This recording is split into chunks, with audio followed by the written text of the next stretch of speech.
Welcome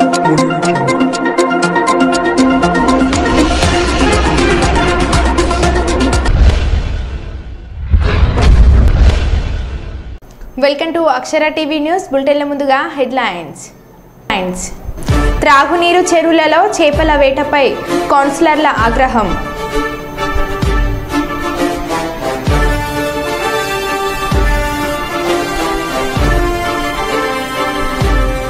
మద్యం సేవించి వాహనాలు నడపవద్దని వాహనదారులకు రామగుండం ట్రాఫిక్ ఇన్స్పెక్టర్ రాజేంద్ర ప్రసాద్ విజ్ఞప్తి.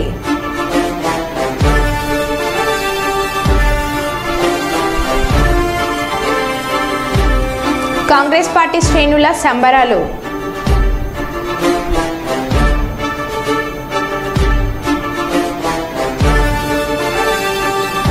వైభవంగా శ్రీ మన్యాయసుధ గ్రంథ సమర్పణ దినోత్సవం.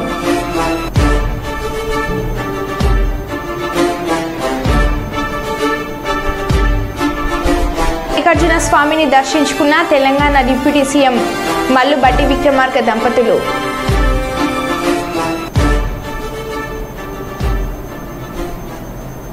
ఇక వివరాల్లోకి వెళ్తే,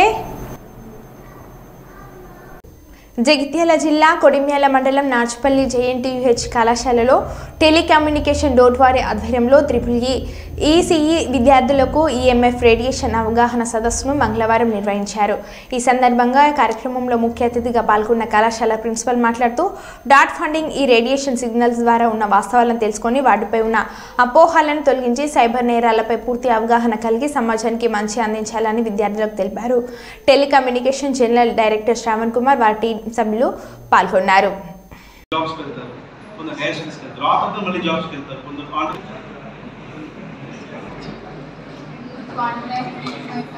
Contact communication next. Together awareness what's going in the society. Current affairs, daily news next. వాళ్ళు ఎంత డిసైడ్ చేసుకున్నాం, మనం ఎంత తీసుకున్నాము సెట్ చేశారు, అదే కదా మనం నెక్స్ట్ సార్. నెక్స్ట్ సో ఈ ఆర్గనైజేషన్ ఏం చెప్తున్నాయి, this is the next question. చెప్పే ఏ ఎవిడెన్స్ ఇక్కడ దొరుకుతుంది. Next today there is no evidence to conclude that exposure to low level electromagnetic field is harmful to human health. So the word is low level electromagnetic field, that is non ionizing, that is ingotion chepta chudandi. For example oka mobile tower ikkada undi, vaadu exceeding limits lo gita radiate chestunnadu anukunda urban clusters lo okavela. Dani opposite lo ippudu 5G ippudu sir చెప్పబోతున్నారు, Raghavareddy sir చెప్పబోతున్నారు మీకు 5G గురించి. 5G BTS ప్రతి 500 మీటర్లు కూడా అవసరం ఉంటుంది. ఇక్కడ పెట్టామా మళ్ళీ 500 మీటర్స్ ఇంకో 5 GBTS కావాలి మనకి. ఒకవేళ ఇతను ఎక్కువ రేడియేట్ చేస్తుంది అనుకో, ఇది this will create a distortion for that fellow. And చూడండి ఇవి ఎందుకు కనపడలేదు అంటే, మన అర్బన్ క్లస్టర్ దాంట్లో ఎవరు కొద్ది నీళ్ళు కూడా బయటకు పెట్టట్లా, కొన్ని గింజలు ఎవరు ఇవ్వట్లా పక్షులకి. అవి ఏం తిరిగిపోతుంది, లేవు, ఛాన్స్ లేదు కదా, అందుకే కనపడట్లా. ఇది కొరియర్ వచ్చిన డబ్బులు ఎవరు ఇవ్వాలి, మనం కదా ఇవ్వాలి. అతను ఏం చేస్తాడంటే, మీకు కొంత డబ్బు పంపిస్తాం, కొంత ఆఫ్ క్యాష్ బ్యాక్ ఉంది, ఆఫ్ పంపిస్తామని చెప్తాడు. అతను మన డబ్బు పంపించినప్పుడు మనం ఎందుకు పిన్ ఎంటర్ చేయాలి? పిన్ ఎప్పుడు ఎంటర్ చేస్తాం, మనం పైసలు పంపిస్తే కదా.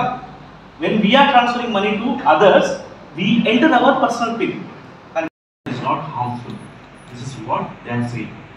So we are going to deal next, right? వాళ్ళు చెప్పారు ఎంత బాగుంటుందని చెప్పారు, but what India for its people, what Indian government has adapted, వాళ్ళు ఎంత డిసైడ్ చేసుకున్నాం, మనం ఎంత తీసుకున్నాము సెట్ చేశారు, అదే కదా మనం నెక్స్ట్ సార్. నెక్స్ట్ సో ఈ ఆర్గనైజేషన్ ఏం చెప్తున్నాయి, this is the next question. చెప్పే ఏ ఎవిడెన్స్ ఇక్కడ దొరుకుతుంది. Next today there is no evidence to conclude that exposure to low level electromagnetic field is harmful to human health. So the word is low level electromagnetic field, that is non ionizing. Cyber crime, cybercrime.gov.in, cybercrime.gov.in. In this you have to upload the case history as well as the snapshots of the case. So suppose some fraud SMS came to you, you have to take a screenshot and upload in this. Police will act along with DOT, that I will explain how the project will be there. Hello వినిపిస్తుందా? ఎవరెవరు operators ఉన్నాయి? Indian government చాలా push చేసి మన 4G అంతకు deployment మన దగ్గర చాలా లేట్గా ఉండేది. సో 5Gకి వచ్చేసరికి we're competing with the world and we're fastest rolled out 5G in India.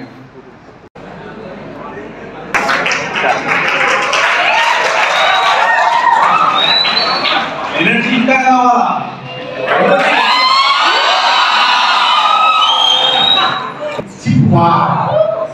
BSNL is a public sector unit owned by Department of Telecom, Government of India. It is owned by DOT, but it is where its rules and regulations will be like a company, because it is a public sector unit. Once it has been declared as a public sector unit, it follows some company guidelines, company rules.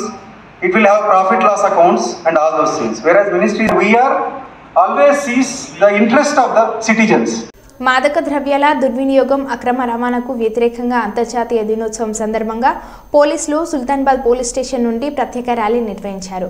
పోలీసుల ఆధ్వర్యంలో ఏర్పాటు చేసిన ఈ ర్యాలీలో పట్టణంలోని వివిధ విద్యా సంస్థల విద్యార్థులు, ఉపాధ్యాయులు, అధికారులు స్వచ్ఛందంగా పాల్గొన్నారు. పట్టణ కేంద్రంలోని పోలీస్ స్టేషన్లో డ్రగ్స్కు వ్యతిరేకంగా నినాదాలు చేసిన అనంతరం స్థానిక పూసల చౌరస్తా, అంబేద్కర్ చౌక్ మీదుగా విద్యార్థులు అధిక సంఖ్యలో ర్యాలీలో పాల్గొన్నారు.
నువ్వే కాదు, నీ కుటుంబం కూడా ప్రమాదంలో పడుతుంది. మాదక ద్రవ్యం సేవించకు, మా నుండి నువ్వు దూరం కాదు.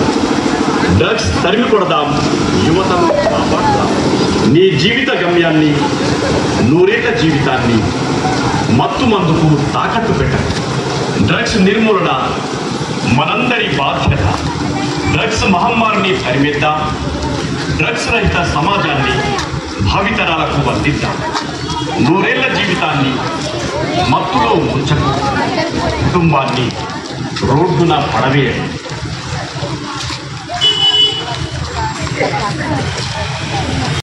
పెద్దపల్లి జిల్లాలోని కునారం రోడ్డు వద్ద నిర్మించిన డబుల్ బెడ్రూమ్ ఇండ్ల సముదాయాన్ని స్థానిక సంస్థల అదనపు కలెక్టర్ జె అన్నశ్రీతో కలిసి జిల్లా కలెక్టర్ కోయ శ్రీహర్ష సందర్శించారు.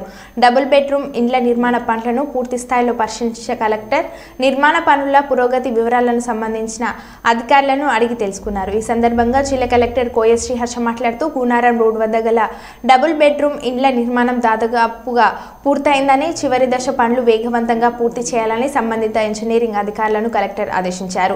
డబుల్ బెడ్రూమ్ ఇండ్ల సముదాయం వద్ద లబ్ధిదారులకు అవసరమైన మౌలిక వసతులు పనులు చేపట్టాలని కలెక్టర్ అధికారులకు సూచించారు.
గత ప్రభుత్వం వ్యవహరించిన విధంగానే కొత్తగా కొలువులు తీరిన కాంగ్రెస్ ప్రభుత్వం కూడా అదే మార్గంలో నడుస్తుందని సిఐటియు జిల్లా నాయకులు ఆరోపించారు.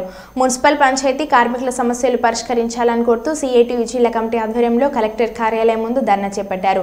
ఈ సందర్భంగా నాయకులు మాట్లాడుతూ గ్రామ పంచాయతీ మున్సిపల్ కార్మికులకు సమాన పనికి సమాన వేతనం ఇవ్వాలని, కార్మికుల వివిధ విభాగాలలో కూడా ఒకే విభాగంలో పని కల్పించాలని కోరారు.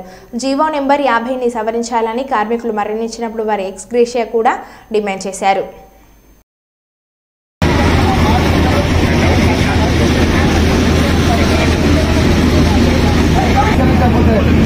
ఇంతమంది మనం ధర్నా చేసినాం, బంద్ చేసినాం, రాష్ట్రాలతో చేసినాం, సమ్మె చేసినాం. కాంగ్రెస్ ప్రభుత్వం కార్మికుల కోసం ఆలోచన చేసి ఇంతమంది ఇచ్చిన హామీలను ఖచ్చితంగా అమలు చేసి కనీస వేతనం నిర్వహించి అట్లాగే ఉద్యోగం పడిపోతే 5 లక్షల అది సమస్యలు పూర్తిగా పరిష్కరించాలని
ఈరోజు రాష్ట్ర వ్యాప్తంగా సిఐటియు ఆధ్వర్యంలో గ్రామ పంచాయతీ వర్గాలు మరియు మున్సిపాలిటీ వర్గాలు వారి సమస్యలు పరిష్కరించాలని కలెక్టరేట్ ముందు ధర్నాలు చేయడం జరుగుతుంది. ఏదైతే గత ప్రభుత్వం చేసిన తప్పులనే ఈరోజు కాంగ్రెస్ ప్రభుత్వం కూడా చేస్తున్నట్టుగా కనబడుతుంది. ఎందుకంటే ఈరోజు ప్రభుత్వమే జీవో నెంబర్ 60 ప్రకారం ఒక కార్మికునికి 26,000 జీతం చెల్లించాలని చెప్పేసి ప్రభుత్వం నిర్ణయించింది. కానీ గంపల గుత్తలాగా ఒక కార్మికునికి 12,000, ఒక కార్మికునికి 16,500 అట్లా వాళ్ళకి తోచినట్టుగా ఇస్తున్నారు. సగం జీతాన్ని కూడా ప్రభుత్వం వెనక్కి తీసుకున్న పరిస్థితి కనబడుతుంది. కాబట్టి పనిచేస్తున్న ప్రతి కార్మికులకు కూడా సమానమైన వేతనం 26,000 చెల్లించాలని చెప్పేసి ప్రభుత్వం మేము డిమాండ్ చేస్తున్నాము. అట్లాగే మున్సిపాలిటీలో పనిచేస్తున్న పాత కార్మికులని, కొత్త కార్మికులని తేడాలు పెట్టకుండా ప్రతి ఒక్కరిని కూడా కార్మికులుగా గుర్తించి వారికి సమాన వేతనం ఇవ్వాలని చెప్పేసి ప్రభుత్వం కోరుతున్నాము. అట్లాగే ప్రమాదత బీమా కూడా ఎక్కడ కూడా ఏ కార్మికులకు లేదు. ఈరోజు గ్రామ పంచాయతీ కార్మికులే కానీ మున్సిపల్ కార్మికులు కానీ చనిపోతే వాళ్ళకి యాక్సిడెంట్లు అయితే కనీసం వాళ్ళకు మెడికల్ ఖర్చులు కూడా ఇచ్చే పరిస్థితి ఈరోజు ప్రభుత్వం లేదు.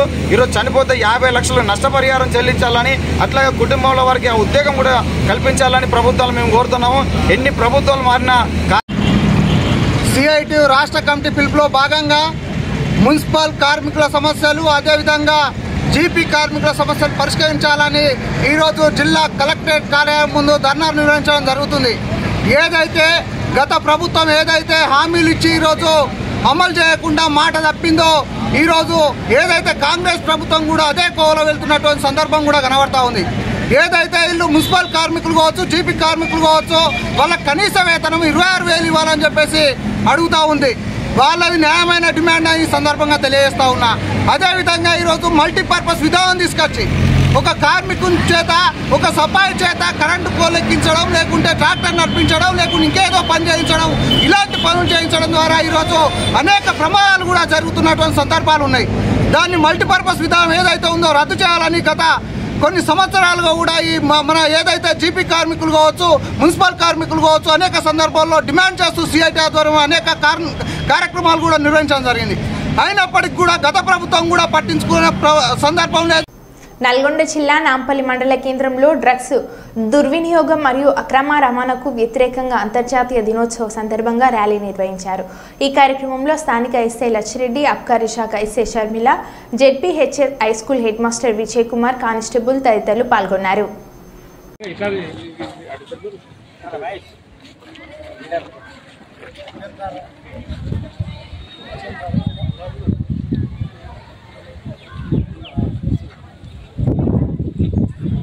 కొంచెం రండి.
శ్రీశైలం శ్రీ మల్లికార్జున స్వామి శ్రీ బ్రహ్మరాంబదేవి స్వామి అమ్మవార్లను దర్శించుకున్న తెలంగాణ డిప్యూటీ సీఎం మల్లుబట్టి విక్రమార్క దంపతులు మరియు మంత్రి జూపల్లి కృష్ణారావు మరియు నలుగురు ఎమ్మెల్యేలు కూడా దర్శించుకున్నారు.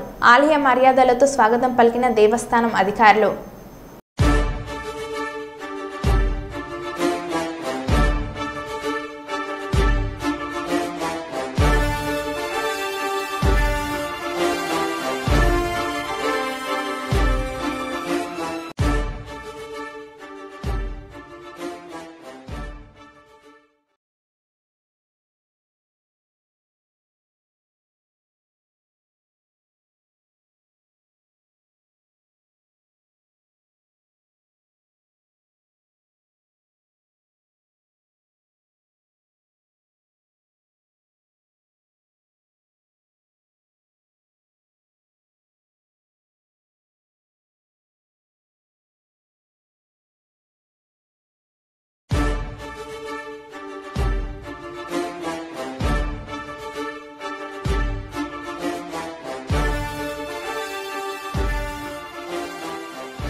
दीर्घमायुः अर्ध्यास्महव्यैर्नमसो वसत्य मित्रं देवं.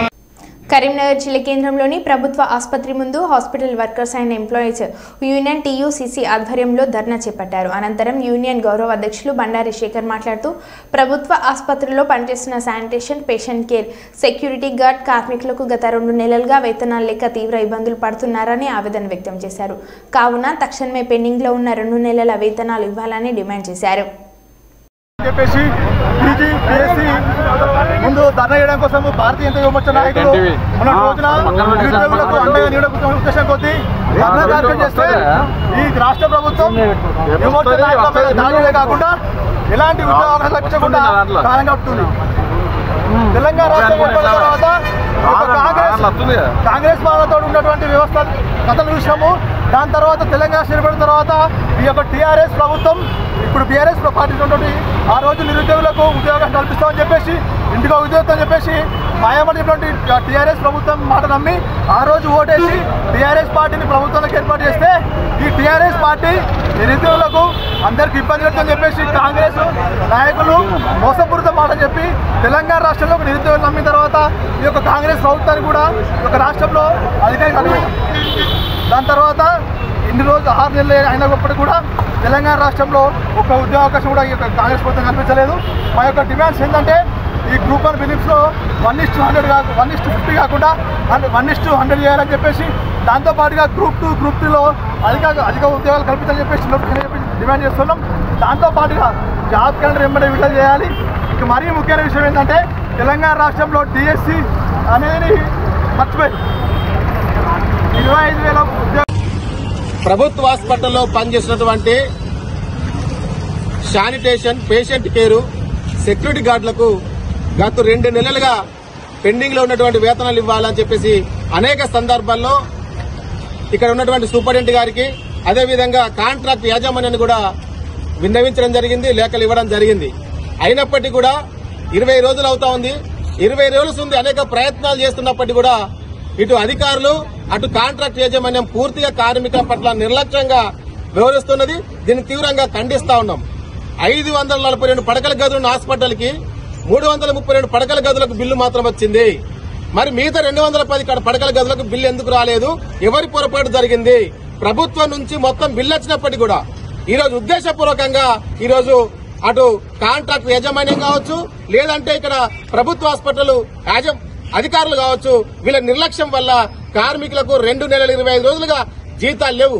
ఇంకొక వారం రోజులు అయితే 3 నెలలు అవుతుంది జీతాలు లేక.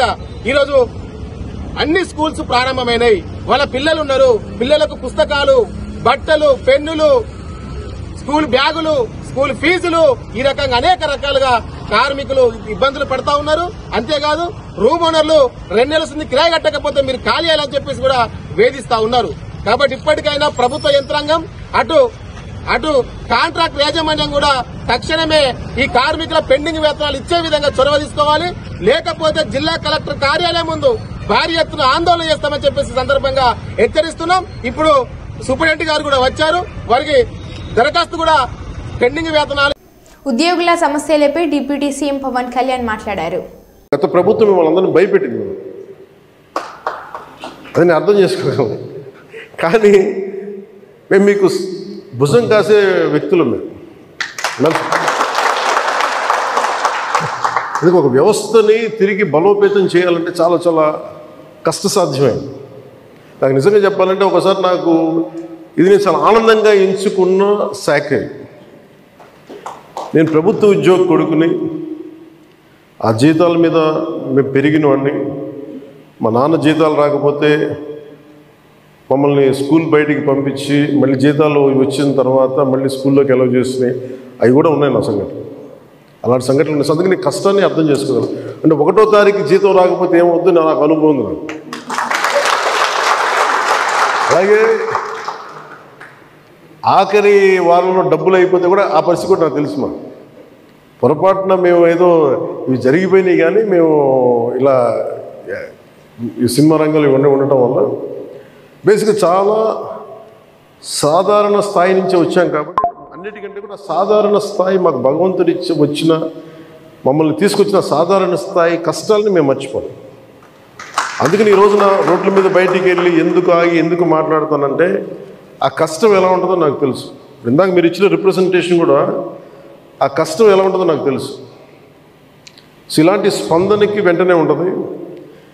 కానీ నేను కోరుకునేది ఏంటంటే మిమ్మల్ని గత ప్రభుత్వం మిమ్మల్ని భయపెట్టింది. అంతకుముందు ఉన్న ప్రభుత్వంకి మీరు ఏదైనా ఒక నిరసన చెప్పడానికి చాలా బలంగా చెప్పగలిగేవారు. కానీ ఇప్పుడున్న కూటమి ప్రభుత్వం మీకు అండగా నిలబడుతుంది. ఫస్ట్ ముందస్తుగా మేము మీతో గొడవ పెట్టుకోవడానికి లేదు ఫస్ట్. ఎందుకంటే బ్యాడ్ బ్లడ్ ఉండకూడదని ఫస్ట్ ఫోన్ చేశాను మీకు.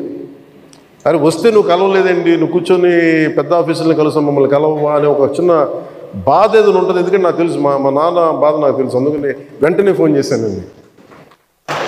ఆ కష్టం నాకు తెలుసు. అంతర్జాతీయ మాదక ద్రవ్యాల దుర్వినియోగం మరియు అక్రమ రవాణా వ్యతిరేక దినోత్సవం సందర్భంగా జనగామ జిల్లా లింగాల గణపురం మండలంలోని జెడ్పీహెచ్ఎస్ లింగాల గణపురం ఆధ్వర్యంలో ర్యాలీ నిర్వహించారు. ఈ కార్యక్రమంలో ఉపాధ్యాయులు, విద్యార్థులు, పోలీసు సిబ్బంది తదితరులు పాల్గొన్నారు. దానిని నాశనం చేయవద్దు.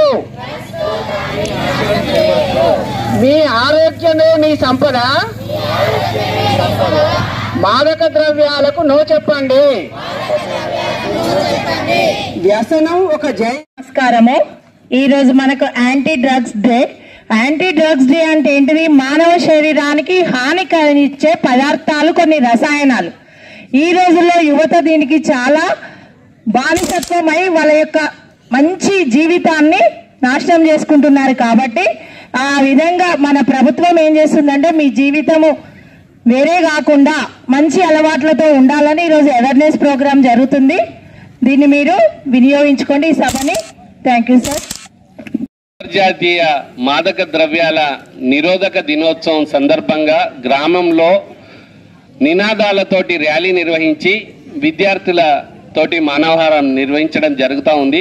వాస్తవంగా విద్యార్థులు అనేది లివింగ్ మీడియా, అంటే మీ అందరికీ ఈరోజు భావి జీవితం ఉన్నది. మీ ద్వారా యువతకు సందేశం ఏంటి అంటే మాదక ద్రవ్యాల జోలికి వెళ్ళొద్దు, మంచి జీవితాన్ని నాశనం చేసుకోవద్దని. నేను అని అన్నాక మీ పేరు చెప్పండి. నేను ఆకుల శ్రీనివాసరావు. నేను మాదక ద్రవ్యాల అక్రమ రవాణా మరియు దుర్వినియోగంపై జరుగుతున్న పోరాటంలో క్రియాశీల భాగస్వామిని అవుతానని, వీటి వాడకం వలన కలిగే దుష్పరిణామాల గురించి సంపూర్ణ అవగాహన కలిగి ఉండి నాతో పాటు ఏ ఒక్కరూ డ్రగ్స్ బారిన పడకుండా కృషి చేస్తానని, డ్రగ్స్ అమ్మకం కొనుగోలు చేసే వ్యక్తుల సమాచారాన్ని పోలీసుకు తెలియజేస్తానని, డ్రగ్స్ రహిత జీవన శైలిని అనుసరిస్తానని, డ్రగ్ రహిత సమాజమే లక్ష్యంగా సాగుతున్న తెలంగాణ ప్రభుత్వ సంకల్పంలో భాగస్వామిని అవుతానని ప్రతిజ్ఞ చేస్తున్నాను. మాదక ద్రవ్యాల వ్యతిరేక దినోత్సవం, మాదక ద్రవ్యాల వ్యతిరేక దినోత్సవం. మరో బులెటిన్లో మళ్ళీ కలుద్దాం. Stay tune.